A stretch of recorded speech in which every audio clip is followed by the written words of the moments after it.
Well, joined today by somebody who's taking over the entire scene. One of my favorite DJs, Rock. You cannot hide from this guy. He is everywhere. Now he calls Vegas his second home. Mr. James Hype. Yes, sir. Thank you for having me. Welcome. My man, welcome, my friend. Thank And as I said, one of my favorite DJs, bro. I appreciate that. Truly, I grew up, obviously in Wales, in the dance scene. I was a little DJ myself. Oh, no way. Yeah, a little happy, hardcore. Yes. And I transitioned into some dance music. Obviously, for me, the era that I came from was DJ Vibes, DJ Dougal in the hardcore scene. Yeah. And then it was DJ Jules and Paul Oakenfold, guys that you know personally. Yeah. And again, my paths went a little different direction. But yours, my friend, started at a very young age, and it's now blown up into superstardom. So it's great to have you here on the show, my friend. Thank you, mate. Could have been DJ Jack Flex. I mean, that would have been something. Well, my nickname Flex was at 6, so it would be probably Flex Lewis, but I dodged that bullet. DJ but anyway, Flex Lewis. it's not about me, bro. It's about this man right in front of me. The hype man himself. Yes. In the building. Yes. Welcome. Welcome, my friend.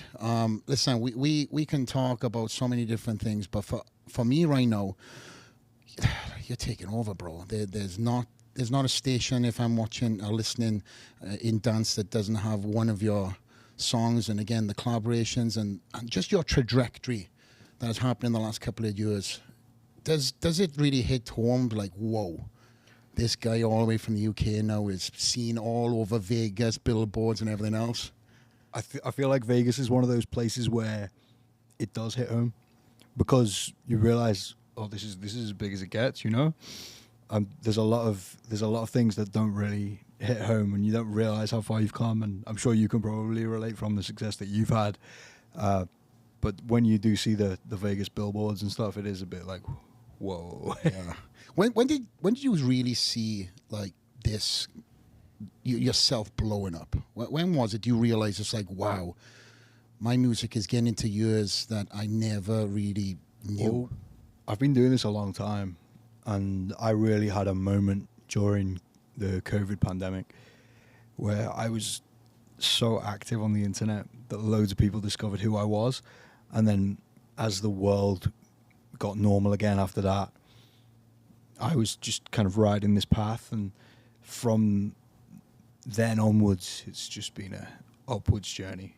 Yeah, but, you know, it's like, I mean, obviously 2017, you really kind of broke out, right? And so going into 2020, you know, I mean, you must have been going on, doing all the lives, doing all that. And is that kind of what you were doing during 2020? Yeah, exactly. Yeah, it was a crazy time, you know, but I'm sure it was great for your fans and people to stay connected to you during, you know, a pretty crazy time in the world. I actually loved it. Yeah. Like it's crazy because I didn't make any money.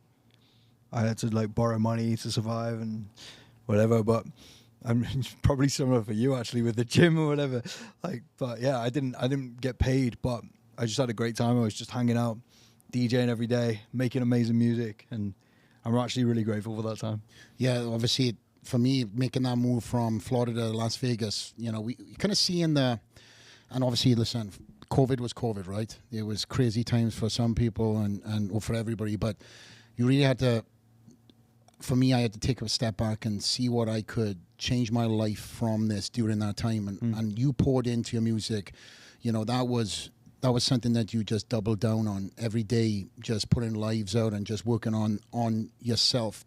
How much do you think that you evolved from that COVID times, just putting that music out every single day? And it's a huge part of my evolution. I think before the reset happened, because that's what it was for a lot of people, it was a reset. Before that happened, we were ticking along, and there were a lot of things that happened, and we'd turn up and we'd get paid every month, and there were a lot of things that were maybe not quite optimum, but because they were happening continuously, you didn't question them. And then when all of a sudden everything's interrupted, it allows you a chance to say, hang on, is this actually right? Am I doing the best thing here? And I think coming out of the other side, you were able to, or I was able to be more deliberate about everything that I wanted. Yeah, if I could, it's like that period of time, you know, it caused everyone, I think, to have self-reflection. What am I doing here? You know, and so for me, I could say that like for the first time in my life, or I wasn't a slave to my phone. At one point in time, I had 3 phones. And it's one of those things where like I would wake up and I wasn't checking with social media or my emails or text messages. It was like I was free. And even though financially I got crushed, I wouldn't change that time because I tapped back into nature. I had all this alone time to deal with, traumas and things that I had in my life. And it was like a period of time that I wouldn't give away, but I also lost so much money. But you realize that there's more important things than money, right? Yeah, and your time, so I feel like that self-reflection maybe, for you, as you're saying, like it was a great moment. Did you get inspired to create new music during that time? I think the thing that inspired me was the live stream and the connection with the people through the internet. I think if that wasn't there, I probably would have gone a bit crazy. So yeah, I'm grateful to everyone who came and watched me DJ on the internet, because that's the source of the inspiration. Being a musician in general, I mean, you guys do change the rhythm of people's life. Whenever I'm in a bad mood or a good mood, I'm putting on music, right? Like that's what moves me, and it moves people into emotion, right? So do you feel that when you're putting out your songs? Are you tapping into emotion? It's almost, I don't really think about how someone else is going to feel when they hear my song until it's out.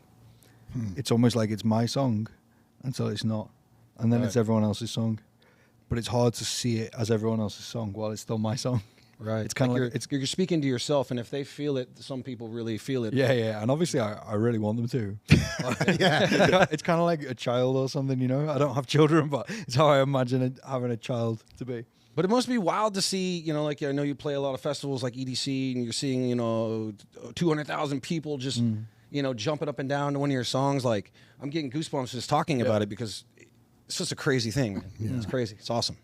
Where do you get that sort of creative thinking to put songs out there? Is it inspiration surrounding yourself from other people, or does this just come, naturally from some source? I think I have music and ideas in my head that I have to create, and over the past 10 years I've learned the skills necessary to create what I hear in my head.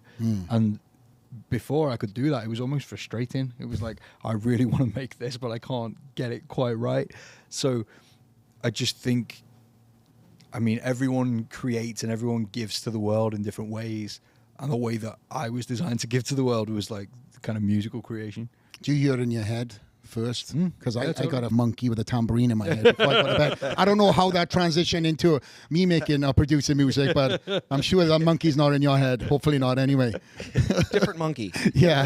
Dun, dun, dun, dun, dun, dun, dun. That's what I get as I put my head down at night.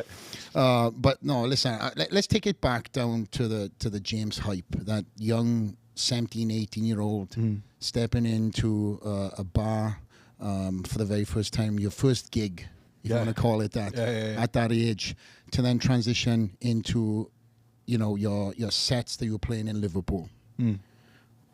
From the Liverpool era, how much did that mold you? Because I know you talk about that era quite a lot. And is that something, again, that you've been able to transition now in all these places around the world? Yeah, I feel like that era was my 10,000 hours, that was... I used to DJ 6 nights a week, sometimes 7 in the busy times of year, and I'm talking 5-hour DJ sets, like proper shifts. And sometimes it's terrible. Sometimes there's no one there, and sometimes you have a great night, and it's just, you learn how people respond to music, and that's a skill that I have from those hours that I think a lot of people don't have, and that's sort of like the magic that comes from my time in Liverpool. And that goes with me everywhere. That goes with me to the studio. That goes with me to South America, to a country I've never been to before. That absolutely goes with me to Vegas. So it's those little things that may not have seemed important at the time when it's a Sunday night and there's 5 people on the dance floor, but it's that repetition. It's like bodybuilding. It's not about the one moment of victory. It's about all the days that you turned up to the gym when no one else did, and all the nights when you were DJing to 5 people. All the unseen. Yeah, exactly. Yeah. How do you stay motivated during that time? Obviously you had self-belief, right? You're turning up, every day or every weekend, whatever it was. I know at one point in time, I think you started off on a Tuesday night, right? So, Yeah. and there was not many people there, but you still had that self-belief to make, just to turn up, right? And put that work in. Did you see that as like the learning curve, just DJing to them 5 people, or you didn't care how many people were there? I think I was always aware that if I performed well, I wouldn't be doing the Tuesday night anymore. How long did that take? I mean, I was really bad when I started. I was really bad. Like the first night I ever played in a real club in Liverpool, I actually ran out of music. And I was like repeating songs at the end of the night, like just hoping no one was going to notice. Because that's like, when you first learn about DJing, that's the worst thing you could ever do. It's like repeat the song. So, yeah, I just didn't want anyone to notice. And luckily I got a second chance and came back the next week with like way more music. But it took me a while to actually get good. So then break happened during the Liverpool era. I'm guessing people seen you, and I mean, there's all these different levels to a break, but I think really the break as a DJ has to happen when you actually make music, because there's a lot of great DJs out there in the world who no one's heard of, Musically, like I was gonna ask, who did you look up to? Like who was it that inspired you in the DJ world? To like, man, like I want to do this. There's a DJ from the UK called Kizzy Sellout, and he was always someone that I really looked up to. He used to mix different genres together and sort of make them somehow come together. And then even just in Liverpool, there were just DJs like I say, I started on the Tuesday night. There was the guy who did the Saturday night, and I was like, I want to be like him, So it's almost, so people sometimes get disappointed when I give these answers because they want me to say someone that is really well documented online, but they're really not. It's just like the local guy. Yeah, but you probably learned from that guy, and he, learned how to control the crowd, exactly. Right? Like that's the thing, right? It's like there's so much that goes into it, because I feel like people see you on stage rocking, and they don't realize those years, those hardships. Yep. Trying to set yourself different apart from everyone else. And even now, it's like social media. I see you're very active there. It's like we all have to promote ourselves. We all have to do the social media thing. And I see you do that a lot. Do you like doing the social? He laughs. Yeah. That usually means no. Does anyone like social media? Oh, there's a lot of influencers that love looking at themselves in the fucking. I mean, it could just be a means to an end, Like I think I'm quite good at social media, but it's not. If I didn't have to do it, it would be pretty cool. If I could just make music and not think about that, and play music and not think about making it look good for social media. But that's the world we live in now. It is a mixed reality. Like, it's the same for everybody. It doesn't matter if you sell houses or what. Like, you have to think about that all the time. Yeah, because I came from the era of print. When I got into bodybuilding, you made it when you got signed by Joe Eder, their own Flex magazine, put on the Mr. Olympia, and I was one of the athletes that got signed as an amateur. So I was under a print contract. There was no social media at that point in time. So then social media started, blowing up. I jumped on it, of course, didn't know what the hell I was doing. And now, if you're not on social media, you're not available for anything. Sponsors, everybody needs to utilize that social media to promote, not only their brand, but their sponsors, etc.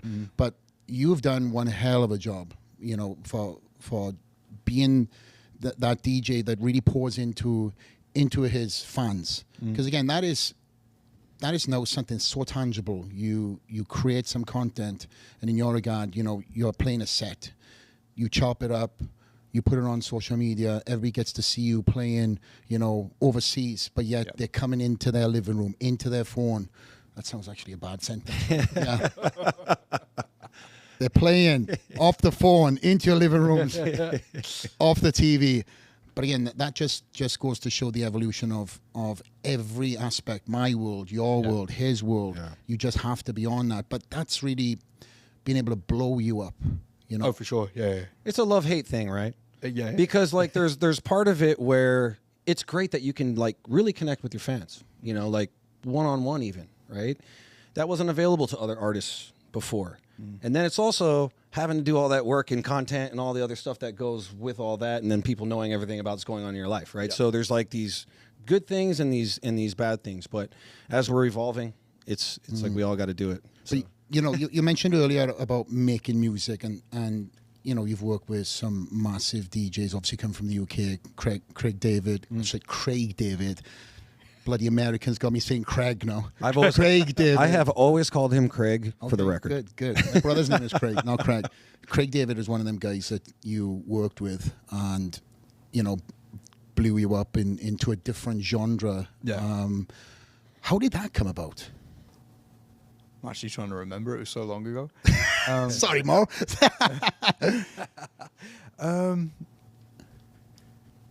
I think someone at a record label put us in touch. No, I'm lying.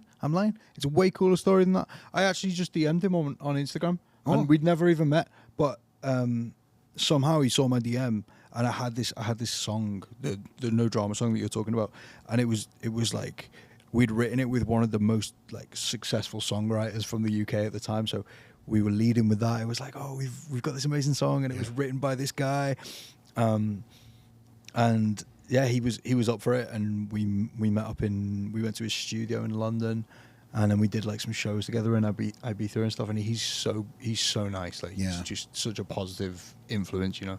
Yeah, and that was for me, you know, bro. When we were putting the show together, and of course I followed you for years, it just amazes me just how many bangers that I've forgotten about that you've made. Me. Yeah, just done and produced and worked on. I mean, funny. I don't even feel like I have. Well, I do. I mean, this is my world. Coming from the UK, this is all I listen to. Yeah. You know, and I've converted so many people in the US into dance music. Yeah. I mean, when I had my private gym in Florida, that's all I would play. Yeah. Dance music. And a lot of the guys that whether American or coming from overseas, that's the first entry point they've ever had to dance music. And when they heard it, first of all, you know, they were like, oh, we're not playing hip hop or anything like that. It's like, no, this is what we train to because it's so rhythmic. Yeah. You can fall into that trance when you're training with that dance repetitive beat and stuff.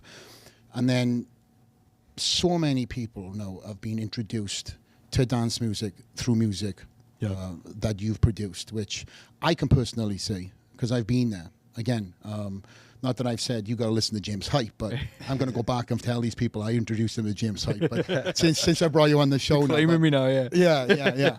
But we were mentioning obviously Craig David and producing and stuff like that, and you sliding in his DMs.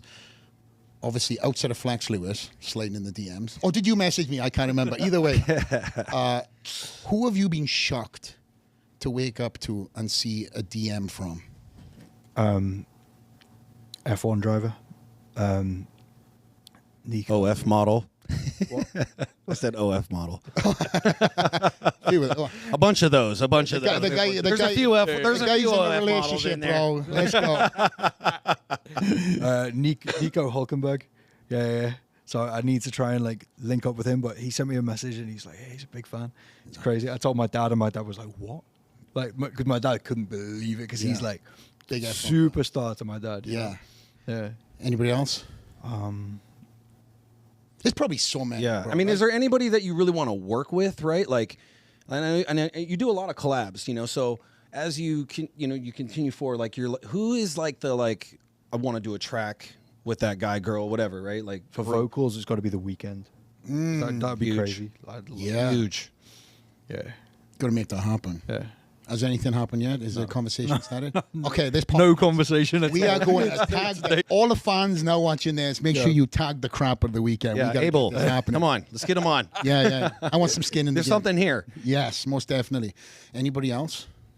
Off the top of my head, Wyclef Jean. Ah, I saw him perform the other day, so he's fresh in my mind. But Yeah. he's insane, man. Amazing performer. But that makes you so unique, because for anybody who has watched you for quite some time, you have such a unique style of playing where you will take people on a journey, and in the middle of the set you'll drop in something old school which doesn't even match the beats, but yet it matches the beats because you put it in. How did you come up with that style?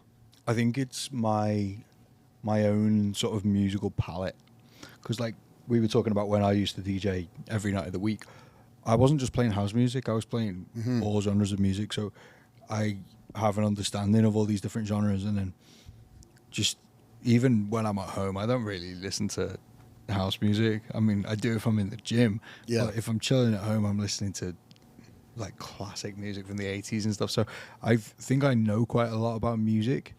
And even like you were saying as well, you're introducing people to house music through my sets. I feel like I am quite entry level in that way, in that I take elements from all around the world musically. So you might not even like dance music, but there's probably something for you in one of my sets. I love that. Yeah, it's like it makes it easy for people to cross over into it, right? And something you said, it's like, I've been in Vegas a long time, and I've seen, the dance music explosion in the United States. And obviously, a lot of guys coming from overseas and that sort of thing, but we've just seen it grow here in such a way over the years. And in Vegas, it was one of the first like really big booms in the United States for dance music. Well, you had that part. Well, did the first dance music party ever here, residency with Paul Oakenfold, Perfecto. Wow. The very first dance music. And Jason Strauss will try to argue with me and say that Murillo was the first one. But Murillo was a after-hours party. It only happened 4 times a year. We did every Saturday. Anyway. Calm down now. Hey, I don't need no beef on this, okay? He's going to see it. He's going to punk me. But, yeah, man, at that time, it was crazy. We had Calvin Harris for $7,000, we were booking these guys like before it really hit here, because Vegas was very hip hop, and it was really celebrity too. It was like, let's book Kim Kardashian and just hang out, or this person or that person, so it took a while for dance music to hit here. It was all hip hop. Now it's all dance music, and hip hop is like maybe 1 venue, 2 venues, right? So it's just exploded here. So to see that whole explosion has been amazing. And as you were coming up, seeing it blow up here, and the residencies happening here, right? Like, I know now, like, Vegas is like, I've made it. I'm in Vegas on the strip, like that's kind of, is it like that, guys, I'm on that inside, but I'm not from a DJ, so. Yeah, I think from my perspective, it is. I think, if being totally honest, I think there's DJs out there who would probably think they were like too underground to play Vegas, because it is. It's hard, yeah. It is. Yeah, exactly. It is a tourist market. So for someone like me who is experienced in all these different club settings, I feel quite at home here. But for someone who was to play really underground music, then they might actually struggle to get a crowd going here. So it kind of depends on your perspective whether you see that as the pinnacle or not. Right. You're 100% right though, because when you're first here and you do something that's maybe too cool, right? That too new.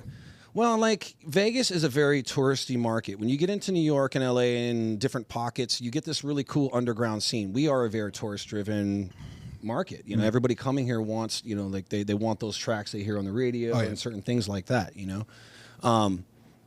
But to your point, right? Like, I guess it's what you're looking for. I mean, we've tried doing underground. We've tried doing it on the strip, and it takes time for that to develop. I mean, we had Diplo for $3,000, and nobody liked that hard stuff when he first came out, and then all of a sudden he evolved, and boom, right? When you look at the evolution of where you're going, obviously you have this musical palette, that it just evolves with your growth, or are you finding music every day? Are you looking for it? I'm always trying to push the sound that I play, because I never want to get to a point where I'm bored of it, and also I never want to get to a point where I'm predictable as well, So it's sort of a constant balance, trying to find what the people who come to see me will appreciate, but also where can I push it without it being sort of too far for those people. Right. How has life changed for you, bro? How has life changed? How has life changed for you? I mean, yeah, life's pretty wild. I spend a lot of time traveling. I mean, when we're recording this, we just finished summer, so summer for me is 4 or 5 shows a week, and that's not 4 or 5 shows in one country. That's 4 or 5 countries. Sometimes doing 2 flights to get to the next place, and so there's a lot of travel. If we were to rewind 3 years ago, it was actually a lot harder because I was doing the same amount of travel but with way less money.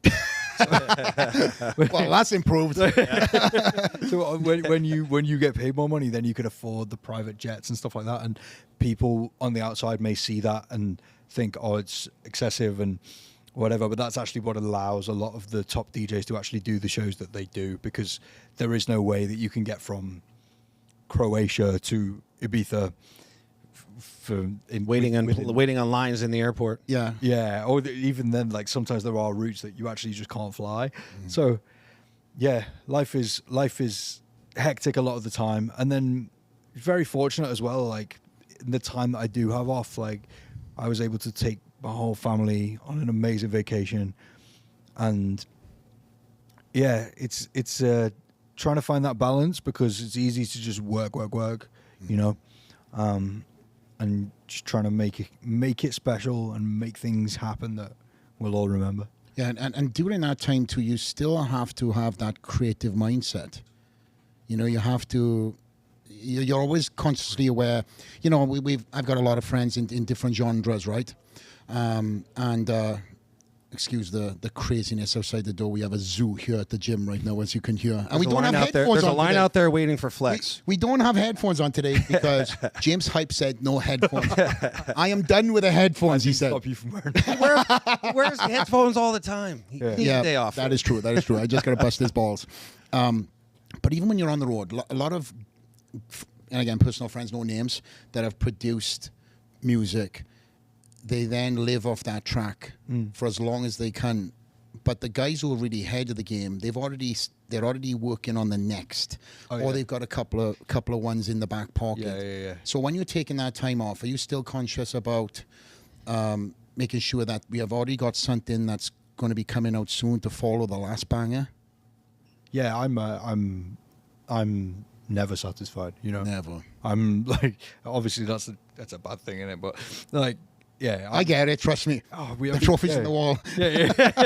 Of course, yeah. Yeah. So yeah, I'm never satisfied. So I'm always looking for the next thing, and you get that one tiny win, and then maybe it just settles the anxiety down for a little bit, and then you're all right. What is next? We have to do this today. So yeah, the ideas and the search for the gold, that never stops.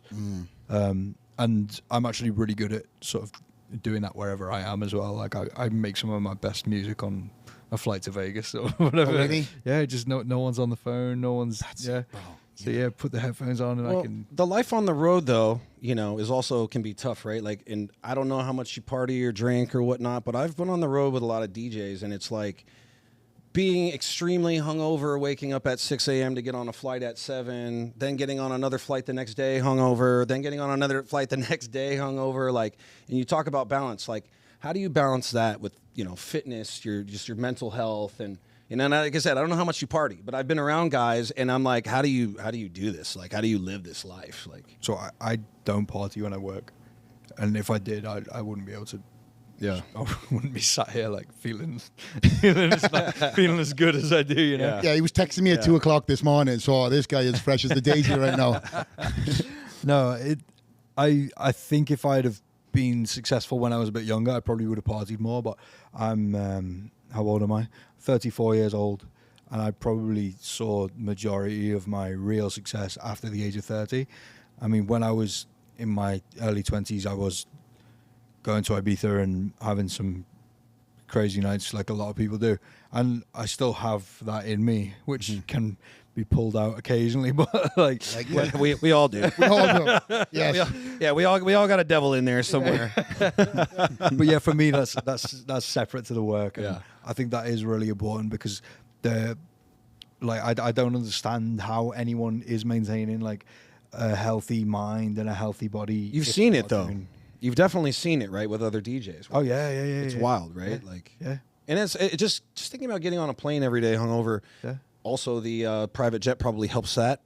For those guys who are, But if those who don't have the private jet, unfortunately, hungover at the airport. Yeah. It's on Spirit Airlines. Yeah.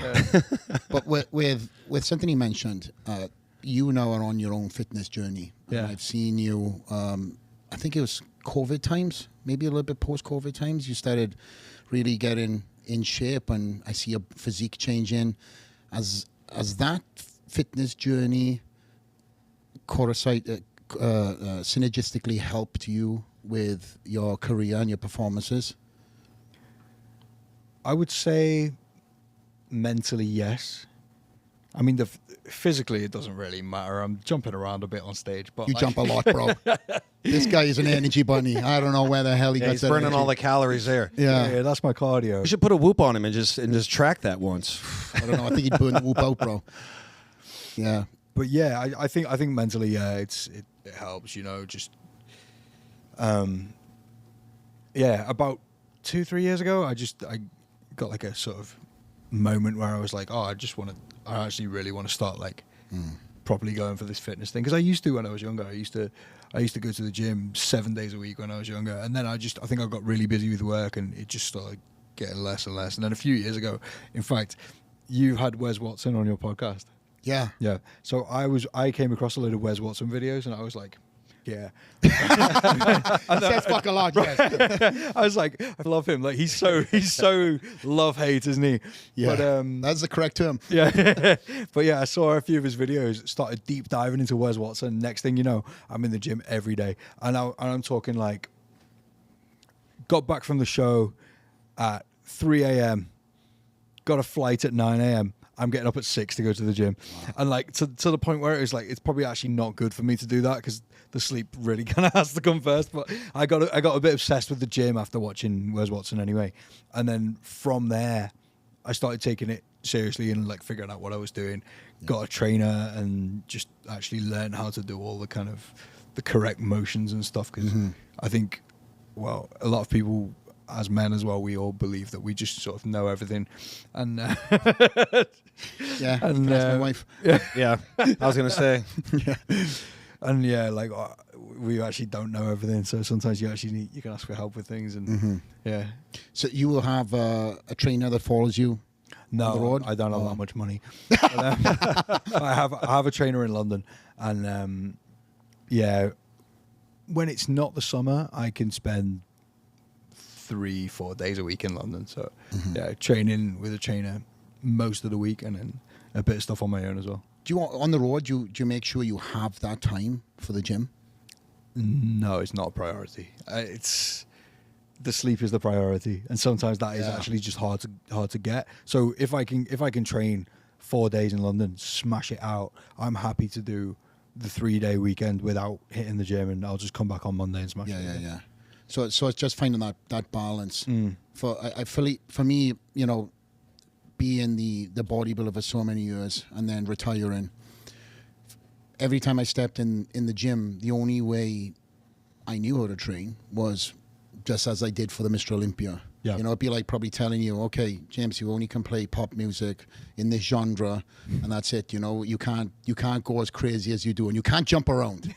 So you're controlling that narrative. But then I had to learn, that gym for me is a big part of my mental health. Yeah. That's where I would just get everything out, and it's pretty much like you, 4 days a week, if that. I'm coming back off this tricep injury, and it truly taught me how much I missed the gym by having it taken away. Before, it was by design. This was not. Yeah. So now I know the importance of the gym. So you're just finding that balance for that physical, whether it's physically or mentally, it still plays a part when you can fit it in on the road, right? It's nice to look good as well. It's nice to look good too. It is nice to look good. It is nice to It's nice to have big guns, Flex. It is. But also, like, same for me. It's like, it's great for just stress, right? We got a crazy world right now. We all have our own personal problems, right? For me, it's always been the stress reliever that I needed, and maybe I didn't know it was always that, but it was always that for me. You know, even if it's just a routine, right? Like I found a lot of successful people like they have this morning routine, and I try to keep it. You know, sometimes I fall off of it, but do you have any like habits like that or rituals, morning routines type thing that you kind of every day? Like for me, it's no phone for the first 30 minutes, then I go into a workout, then I have my coffee, then I go into all my other crap, right? But I have to do that, and if I don't, I feel like my day starts not the way I would like it. You know, do you have anything like? Yeah, I have a tendency to be really uptight about things like this. So I'm like all or nothing. So if I'm on tour, then I'm like, oh, it's whatever. Like it's almost like I don't keep my own schedule. You know? Yeah. I have an app on my phone that tells me what time we're going to the airport. Yeah, you're waking up to room service and then you're flying out. Yeah. But when I'm at home, when I'm at home, I'll see my trainer at a specific time to make sure my day starts at a specific time. And I'll actually have arguments with my fiance about it because she'll be like, "Can we have a lie-in?" And I'm like, No. I'm not going to have the day I want. I'm not going to be happy all day if we do that. Please just let me do that. She's a DJ as well, right? Yeah, she is. Yeah, she's good too. Yeah. Thank you. Yeah. Do you guys ever play back to back? We have done a few times in this year. We have a few times in Ibiza, and yeah, it's not something we do all the time. So when we do it, it's like extra special, because a lot of people will follow both of us, and they're like, "No way." Yeah. Well, I know we mentioned this. And this is an interest for the fans. They've asked this question. What is a typical day in the life of James Hype? At home or on tour? Let's do this. When you're home and you're consistent in London. Yeah. And then when you're on the road. Okay. The London one's easy because that's very, as I say, I'm all or nothing. So that's very rigid. So a day at home in London, set my alarm for 8 o'clock, wake up, have some electrolytes, have a coffee, go to the gym, work out for about an hour, like sort of strength training. Don't do any cardio. Don't need to. No. And then eat healthy food. Hang out with my missus for an hour. Go to the studio, which is 10 minutes from where I live. I can walk to the studio, and I'll spend 5 or 6 hours in the studio. Try to ignore my phone, but probably end up doing a few calls and stuff as well. And then go back home in the evening, hang out with my missus, eat some food. I mean, sometimes she comes to the studio with me as well, so it's not. And then probably end up making music in my apartment as well in the evening. Because you have a studio there as well, I'm sure. Nah, I actually don't. No? I used to in an old apartment, but I travel so much that my studio is just my laptop. That's all it needs to be. Wow. Anything else is a bonus, but it's really not even necessary. I've got like Apple headphones, Apple laptop, and yeah, you can actually make hits like that. It's crazy. Well, you can. Me and him can. And then go to bed around midnight, 12:30. Yeah. When you're, obviously, you have a girlfriend, fiance. Yeah. Fiance.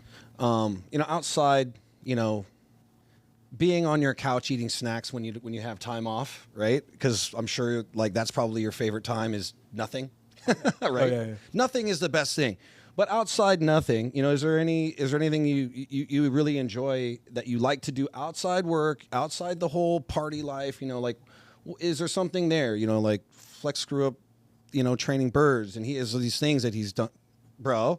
Why You're the Birdman. mentioning this on the Fight Birdman. Podcast? I'm just saying, does he have, like I like to ride motorcycles, like it There's a big difference between birds and motorcycles. You could have made me a lot cooler than that, okay? Okay. Well, you have a lot of other cool things. Yeah. But stuff like that. What do you enjoy doing outside this world, man? I mean, I know you have to get out of it sometimes. Don't say birds, bro. No, I've never trained a bird. That's cool though. Different kind of birds, Very mate. I've won a lot of feathers in my hat. No pun intended. What do I do? I mean, for me, working out is a hobby. That's one of my side things. I like. I was gonna say I like travel, but that's work. So I honestly, I really like. I live my dream life. I don't need anything else. It's crazy. Yeah. And I'm grateful for that. But yeah, that's literally it. Like, if you left me on my own and told me. If you took money out of the equation or whatever, I'd still just be sat there making music and hopefully DJing to some people. That's awesome. I mean, you're doing what you truly love, so. And living it every day, as was I, mate. We're truly two guys from the UK that are living their dreams. Yeah. Did you just say you're from the UK? Yes.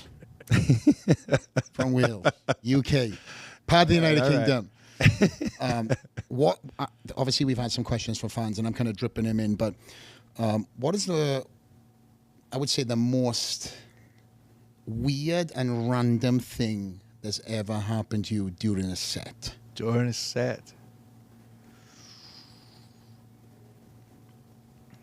You guys in the back are laughing, so obviously they remember something straight away. I don't know what that is. They got all the good stories back there. Can we get these guys on? Have we got to give me a hint?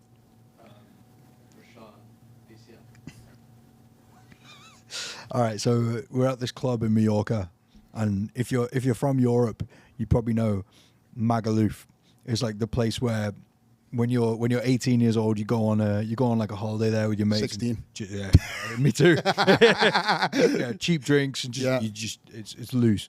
And we're on the stage in this club, and I'm DJing in the middle of the set. All of a sudden, all these girls start running up onto the stage, and I don't really know what's going on, but it's all happening so fast. I look up and my tour manager has one girl under each arm, like proper like rugby. No, and he's just he's not even a big guy. I don't even know where he found the strength for this. But yeah, we even have it on video, and it's just him with a girl under each arm, like sprinting across the stage with his head down. That's it. Yeah, I don't know if that's like the most weird, because that's not that out of the ordinary. I've got another one. Okay, so. If anyone who follows me knows that I have a catchphrase. Who does this, right? So, I'm at a show in the UK, and it's in like a theatre type venue. Mm-hmm. So the stage is quite a distance from the crowd, and the only people on the stage are the people who work there, the crew. And all of a sudden, this guy walks up onto the stage, like he totally belongs there, and but he's not wearing the right clothes. He's wearing like just night out kind of clothes, and he walks all the way up to the front of the DJ booth, but nobody stops him because he looks like he's walking like he's meant to be there. And all of a sudden he's right in front of me, and I'm like, what's going on? Who's this guy? And in that moment I realized he had a glow stick in his hand, and I was like, oh no, he doesn't work here. So one of the security guys runs over, and he's like pushing him out the way, and he goes, oh no, I need to get to James. I need to ask him a question. His question was, who does this?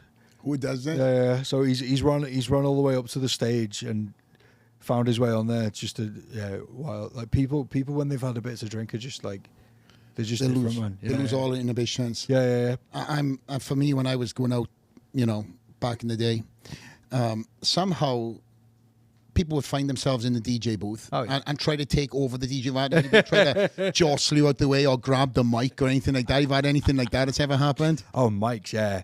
When I used to DJ in the north of the UK, there's always some guy coming in and he's like, "Oh, you got a mic there, mate." And he starts rapping in your ear, like spitting in your ear. Oh, mate, I don't care like how bad or good you are not rapping in this club right now. Why are you going to fucking rap on the mic? Come on. Honestly, mate, when people have had a few drinks, they're like, yeah, this is my moment. Was he any good? No, I've never. They come up and they request Britney Spears. I'm sure you get that a lot. Yeah. Oh, yeah. The requests, Yeah. as if like, But, well, obviously we're, here at the Olympia weekend, just to kind of say that, and you're going to be, DJing at IU, and the Dragon's Lair are doing a Dragon's Lair takeover. So we're doing a collaboration with Resorts World, and you are going to be spinning. I'm not going to jostle you out the way or grab the mic, just to let you know. Can you rap? Nobody can understand what I'm saying anyway. He can flex, I'll tell you that. Well, we're going to bring some baby oil. You'll be all right. Oh, Jesus Christ. No Diddy jokes, okay? But there's baby oil way before Diddy, bro. Yeah, okay. Well, I'm very excited for that. This is going to be our first Mr. Olympia weekend. Oh, yeah. Are you excited to see, I really am. Like, this is another world to me. It is. It is. And wait until I take you around the gym. Yeah. You're going to see a lot of big guys and girls. Yeah. Arms that you've probably never seen before on the girls, let alone the guys. But there's cuts everywhere out there right now. Yeah. That's for sure. But I had a question. Go on. Is there a favorite show, right? Like there's one show that like every, you know, like that's what you like, you really like look forward to it. It's your favorite place to play. Like, what's that for you? There's probably two. So, have you ever been to Space in Miami? Yes. So that place is magic. It's Awesome. nowhere like it. It's you just feel like I feel like I'm on a night out with all those people. That's how it feels to play there. And the sun comes up and It's awesome. you've been dancing with the same people for 7 hours, and you're like, I feel like I'm like your mate now, and we're just listening to my tunes together. It's mad. And then I have a similar feeling when I play in Ibiza as well. I don't play for as long in Ibiza, so it's not quite the same, but it's just that perfect environment for music, and the people are all on the same wavelength. Right. So. Yeah. Is it Pasha though, or is it like a specific place in Ibiza? In Ibiza. So I've been playing at High. That's where I've been for the past 2 years. What about festivals? I know you played earlier on in the year, if I believe, Drum Sheds. Yeah. That was banging with 15,000 Tomorrowland. people. 15,000. Yeah. What was that like? That was mad, mate, because like I've been, I feel like I've never really had the acceptance from the UK. I sort of blew up, as I said, through the pandemic, and ended up traveling all around the world, coming to the USA, EDC, Tomorrowland, all of these things, and then didn't really do anything in the UK because no, it's like the people who book the artists just didn't like me. I don't know. So when my manager was like, "Oh, let's do this. We'll do this show in the UK for 15,000 people," I was like, "Yep, sure, Let's go. okay, Yeah. And yeah, then it actually sold out, and I was just standing there on that stage with 15,000 people in front of me, and that was a real moment for me. Like I actually cried, like real tears when I was standing on that stage, because it just didn't feel real, and it's so much more special when it's the people that you know the best, like the British people in front of you, and right in, like I've lived in London now for, don't even know, like 10 years, so like right in my home as well. That's incredible. You know, talk about living that boyhood dream, starting off playing in front of 5 people to 50,000 people. Yeah, It must have been just a smash of emotions. it literally is, because a show like that can be so stressful as well, because there's so many things that can go wrong, and I'm standing on the stage thinking like, oh, the lighting's not very good right now, you know, and I'm not actually focused on the enormousness of the thing in front of me half the time, but yeah, when it all comes together, it's unreal. And it came together. Yeah. What a set too. You know, I've seen a lot of different sets of yours live. In fact, my daughter, because what we would do is, this is kind of our thing, not to sound bougie, we got the outdoor pool. Never had that in Wales, trust me. You wouldn't want that in Wales. No, you wouldn't want that in Wales. It was like an outdoor pond. Yeah, if you will. yeah. And we have an outdoor TV, and we put you on live. Yeah. So my daughter now understands, you know, what a DJ is. That's great. So she's saying, "Daddy, can I do this? Can I do this?" And I said, "It's very hard." You know, and I tell her, it's like, Daddy used to do this, but Daddy used to have techno direct drives, a little new Mac mixer in his bedroom. So this now evolution, you know, again, with my daughter looking at you playing and being so charismatic, and the fans just looking at you like, you know, let's be honest, they're looking at you like God, right? They're in your fingertips. You can take them on a journey. You can change the mood in the whole room or at the festival. That does come with responsibility and, as you mentioned, pressure. Do you feel that sometimes when you're going into some big sets like this? And what do you do, if you do, to calm yourself down? I think the pressure is always internal, because really, like, the only thing that you can really do to mess it up is stop the music. Like, it's not, this is going to sound kind of stupid, but it's not hard to DJ. All you got to do is play music, just press play. Don't let the song stop. If it doesn't stop, you're good. But then you build it all up in your head, and I have such a high expectation of myself. I'm like, oh, I need to deliver this. It needs to be technically incredible. It needs to be something they've never seen before. So I can build it up to something huge in my head that then puts me on edge. And but I kind of need that pressure. That's without that pressure, I don't think I would be James Hype. But yeah, like I often find myself remembering, all you've got to do is not stop the music. Yeah, That's a great line. He puts. That's a great line. I've seen this many times with yourself too. You have put sets of yours on your Instagram, and you'll say, "I messed this up," Yeah. and I'm like, "Where? Yeah. Where?" And I watched it again. I was like, "Man, that was flawless." You know, But really, when you think about it, it's like the pot calling the kettle black over here, because you're exactly the same way. Exactly the same way. But that's what I think. You know, you guys have risen to the top, right? It's that you're not willing to accept average mediocrity. It has to be perfect, you know. And sometimes I get to him, I'm like, dude, perfection is the enemy of done. Yeah, sometimes, you know, and sometimes you can overstress yourself. But I do believe that is one of the characteristics that just keeps pushing you forward, because you always want more, you always want better, you know. And I am also similar to this. I know. This is why we're all in the same room. We're all. So, in wrapping up this podcast, what is next for James Hype? What is next? I'm excited for the next stage, because the next stage, I feel like the previous stage was me being introduced to all these countries and all these festivals, and the next stage is like moving up to like the headline slot and being like and I want everyone to know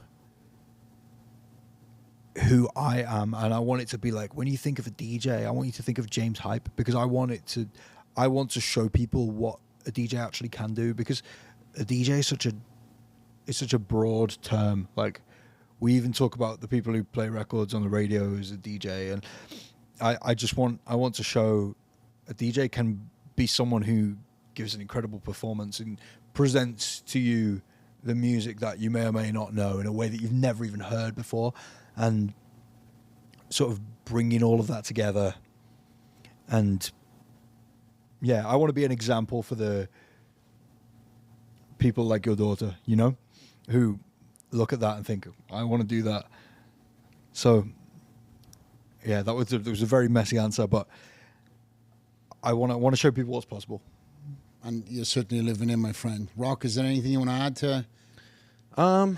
Man, no. It's been really great talking to you. I enjoy, you know, watching your career and continue forward, man. And yeah, dude, it's really cool to meet people who are living their dream.